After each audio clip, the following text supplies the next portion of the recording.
নমস্কার বন্ধুরা, উড়াকু চ্যানেলে আবার আপনাদেরকে স্বাগত জানাই। আজকের এই ভিডিওতে আপনারা দেখবেন সান্দাকফু ফালুট ট্রেকের দ্বিতীয় পর্ব। প্রথম পর্বে আপনারা দেখেছেন কিভাবে আমরা জলপাইগুড়ি থেকে ধোত্রে গেছি, কিভাবে ধোত্রে থেকে টুমলিং এসেছি। তো চলুন ভিডিওটি শুরু করা যাক।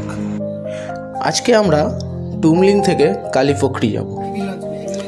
টুমলিং থেকে কালীপোখরি টোটাল 13 কিলোমিটারের ট্রেক।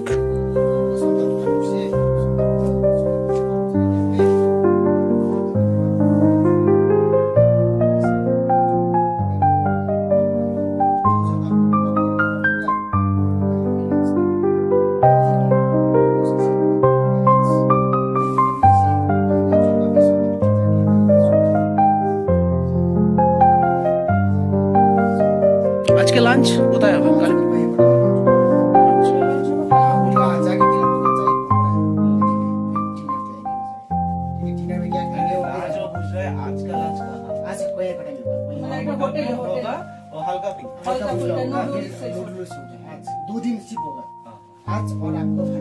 फालूट जाने का टाइम, बाकी जगह फिर बिलोन भात दाल सब्जी फिर वॉक करे टाइम भी दिक्कत हो जाएगा ना। हाँ हाँ ठीक है, तो ठीक पानी वगैरह ले लिया होगा। हाँ ठीक है, एक साथ चलेंगे फिर एक संग ही जाओ। हाँ चलो चलो। हरे कृष्ण हरे बाबा हर हर महादेव। তো আজকের যে 13 কিলোমিটারের ট্রেক, সেই 13 কিলোমিটারের মধ্যে প্রথম 4 কিলোমিটার খুব একটা চড়াই নয়, সমতলের মতোই রাস্তা। 6 কিলোমিটার যাওয়ার পরে গৈরিবাস বলে একটা জায়গা আছে, সেখান থেকে আরও 1-1.5 কিলোমিটার পরে কৈকাটা বলে একটা জায়গা আছে, সেখানে আমরা লাঞ্চ করব। যেহেতু আজকের রাস্তায় স্ট্রিপনেস বেশি কিছুটা, সেই জন্য তারা ভারী লাঞ্চ দেবে না। আজকে আমরা মাঝপথে নুডলস বা কিছু খেয়ে নেব। ওই কৈকাটাতে খেয়ে তারপর আবার কালীপোখরির উদ্দেশ্যে আমরা এগিয়ে যাব। তো দেখুন, যে কথাটা বলছিলাম, প্রথমে এরকম রাস্তা পাবেন। প্রথম 4 কিলোমিটার ঠিক এরকমই রাস্তা, সমতলের মতোই। আপনারা আশেপাশের প্রকৃতি এনজয় করতে করতে যেতে পারবেন। রাস্তার মাঝে দেখতে পাবেন মাউন্ট এভারেস্ট। কিছুটা দূর এগিয়ে যাওয়ার পরে আপনারা ঢুকবেন নেপালের বর্ডারে, এবং যতক্ষণ নেপালে আমরা ঢুকে থাকব তার জন্য সেখানে পারমিশনও করাতে হয় বা অ্যারাইভাল করাতে হয়, আবার বেরোনোর সময় ডিপার্চারও করাতে হয়। সব দেখতে পাবেন রাস্তার মাঝে, আমরা সব দেখাবো।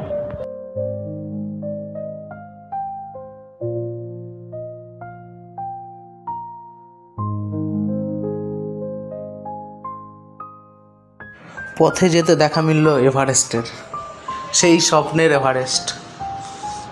বিক্রমদা আমাদেরকে দেখিয়ে দিল এভারেস্টের চূড়া। ডান দিকে মাকালু, মাঝেরটা এভারেস্ট। লোদসেকে এখান থেকে দেখা যায় না। আমি একটু জুম করে আপনাদেরকে দেখাচ্ছি। যেটা ছোট চূড়া দেখছেন মাঝেরটা, ওইটা হলো এভারেস্ট, আর ডান দিকেটা মাকালু।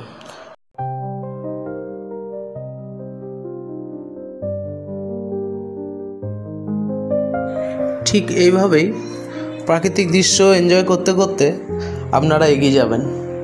ডান দিকে এভারেস্ট, বাঁ দিকে নেপাল, মাঝে মাঝে কুয়াশা, সমতলের মতো রাস্তা। কি ভালো, তাই না?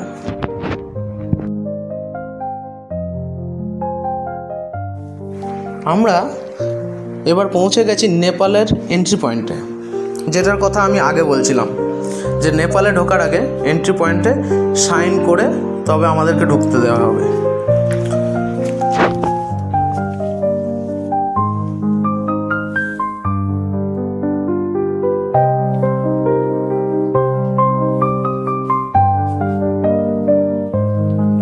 এটা কেন করতে হয় বিক্রম না?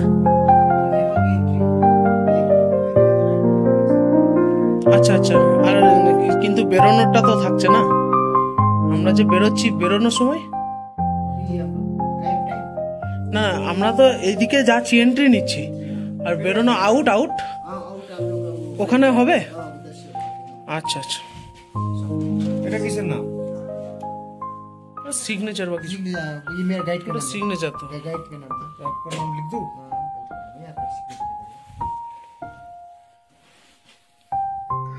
ওখানে এন্ট্রি করে আমরা ধীরে ধীরে আবার এগিয়ে গেলাম গুটি গুটি পায়ে। ইলাম মিউনিসিপ্যালিটি থেকে আমাদেরকে ওয়েলকাম করেছে। বিক্রমদা আমাদেরকে গাইড করে নিয়ে যাচ্ছে নেপালের রাস্তার মধ্যে দিয়ে।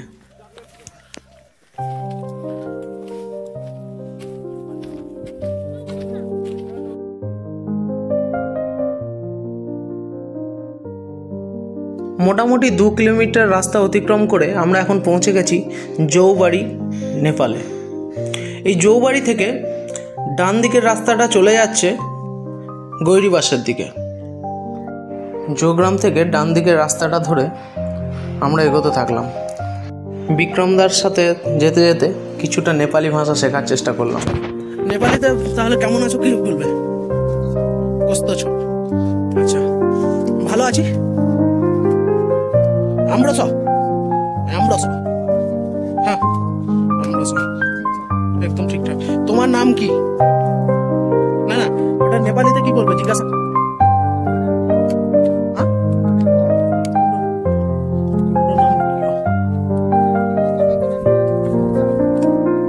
তোমার নাম কি?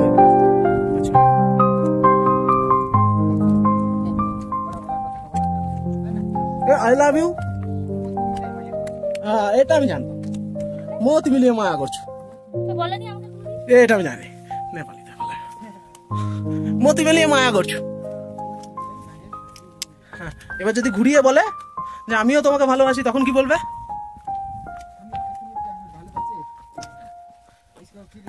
নেপালি মে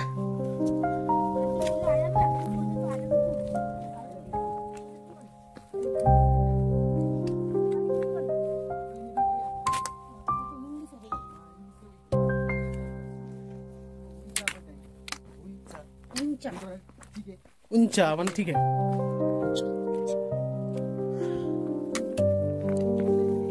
जंगल जुमजुम जुमजुम माने चले चले चलिए।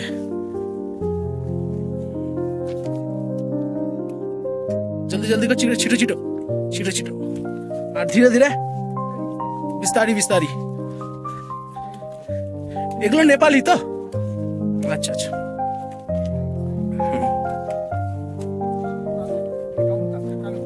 हाँ, डाउन होता है ওটা ওড়ালো, আর চড়াই উকালো। উকালো আর ওড়ালো। উকালো का माने চড়াই, হ্যাঁ উকালো।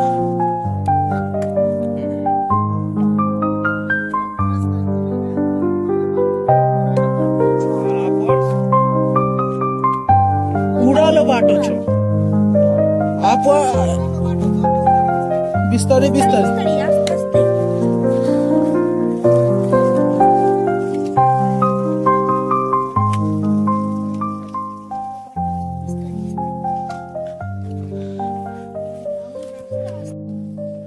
আরও শিখবো নেপালি ভাষা। এখন চলুন আমরা আবার এগিয়ে যাই। এগিয়ে যেতে যেতে কিছুটা দূর এগিয়ে যাওয়ার পর আমরা এসে পৌঁছলাম গৈরিবাসে। গৈরিবাসেও স্টে করা যায়, কিন্তু আমরা গৈরিবাসে স্টে না করে আমরা একদিনে আরও এগিয়ে যাব কালীপুখরি অবধি। গৈরিবাসের পর থেকে আগে যে 2 কিলোমিটার চড়াইয়ের কথা বলেছিলাম সেইটা এবার শুরু হবে। এই দেখুন চড়াই। রাস্তাটা দেখে সমতলের মতো লাগছে। এখন মোটরেবল রুট আছে। একটু দূর এগিয়ে গেলে ট্রেকিং রুট যখন পড়বে আপনারা দেখতে পাবেন স্টিফনেস কতটা।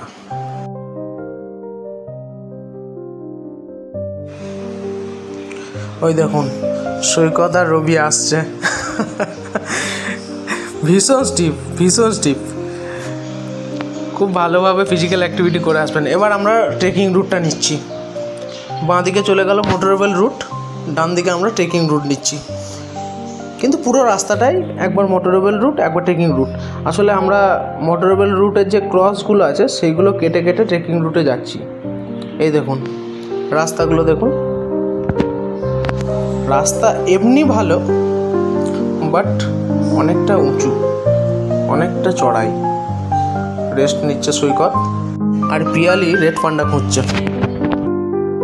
আগের ভিডিওতে যেটা বলেছিলাম যে কোনো ট্রেকিংয়ের ক্ষেত্রে আপনাদেরকে একটু হলেও অ্যাক্টিভিটি করে আসা দরকার। তার কারণ আপনারা সমতল থেকে পাহাড়ি রাস্তায় চড়তে চলেছেন। এই রাস্তাটা দেখুন, এই রাস্তা দেখেই বুঝতে পারছেন কতটা চড়াই। তাই এই চড়াই রাস্তায় হাঁটতে গেলে বা ট্রেক করতে গেলে দরকার পায়ের যেমন জোর, মনেরও সেরকম জোর, আবার ফুসফুসেরও জোর। যারা মোটরেবল রুট দিয়ে আসে তারা এই রাস্তা দিয়েই যায়। মাঝে মধ্যে গাড়ি দেখতে পারবেন ট্রেকে যাওয়ার পথে। রাস্তা খুব একটা ভালো নয়, কিছু কিছু জায়গা ভালো আছে। গৈরিবাসের পর থেকে দেখলাম রাস্তাগুলো ভালোই আছে, কিন্তু এই সামনে কিছুটা দূর এগিয়ে এসে দেখছি পাথর বেরিয়ে আছে, অনেকটা খারাপ রাস্তা।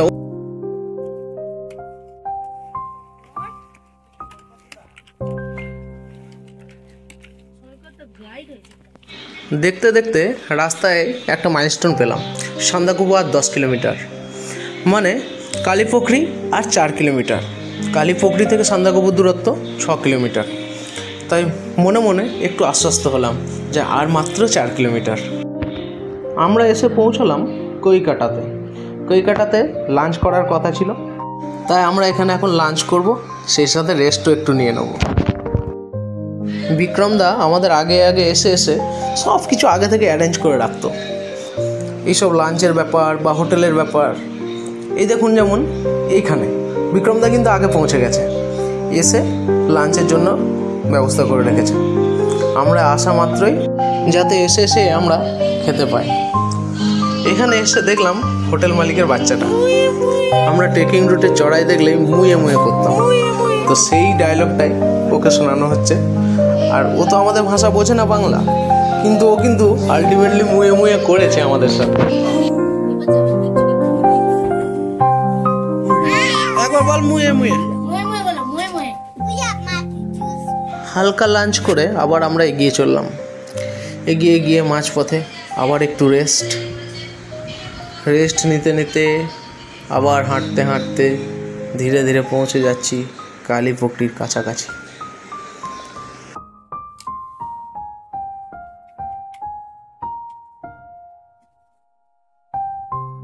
কিছু দূর এগিয়ে এসে আমরা ভারতীয় সেনা সশস্ত্র সীমাবলের ক্যাম্পে এসে পৌঁছলাম। এখানে আবার এন্ট্রি করতে হয়, এন্ট্রি করে তবে আমরা কালীপুখরির দিকে যেতে পারি। এই জন্য সান্দাকফু ফালুট ট্রেকের জন্য আগে থেকে আধার কার্ডের জেরক্স, কিছু ফটোকপি আগে থেকে নিয়ে আসবেন।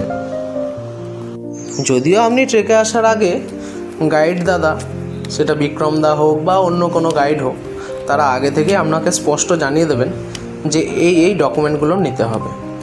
আমরা এখন এসে পৌঁছলাম কালীপুখরি। পুখরি কথার মানে হলো পুকুর।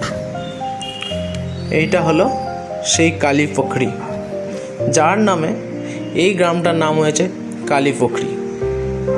আমরা এখানে কিছুক্ষণ ফটোশ্যুট করে আবার ধীরে ধীরে এগিয়ে গেলাম হোটেলের দিকে, সেই হোমস্টের দিকে। কালীপুখরিতে বেশ কিছু হোমস্টে আছে, যেগুলো আগে থেকেই বুক করে নিতে পারেন, অথবা গাইড দাদাকে বলবেন, উনি বুক করে নেবেন। চলুন চারপাশটা আপনাদেরকে ঘুরিয়ে দেখাই। এইটা হলো কালীপুখরি পুরো গ্রাম। ওই যে নীল রঙের বাড়িটা দেখলেন, তার পাশেরটাতেই আমাদের হোমস্টে। আমরা পৌঁছে গেছি কালীপুখরি হোমস্টেতে। হোমস্টেতে এসে আমাদেরকে স্বাগত জানানো হলো ব্ল্যাক টি এবং সাথে পপকর্ন আর বিস্কিট দিয়ে। আজকের মতো ভিডিও এইটুকুই। পরের পর্বে আপনারা দেখতে পাবেন কালীপুখরি থেকে সান্দাকফু যাওয়ার ট্রেকিং রুট, এবং থাকবে অনেক ইনফরমেশন। দেখতে থাকুন উড়াকু। ভিডিওটি ভালো লেগে থাকলে অবশ্যই লাইক, কমেন্ট এবং শেয়ার করবেন। ভালো থাকুন, সুস্থ থাকুন, দেখতে থাকুন উড়াকু। Good night.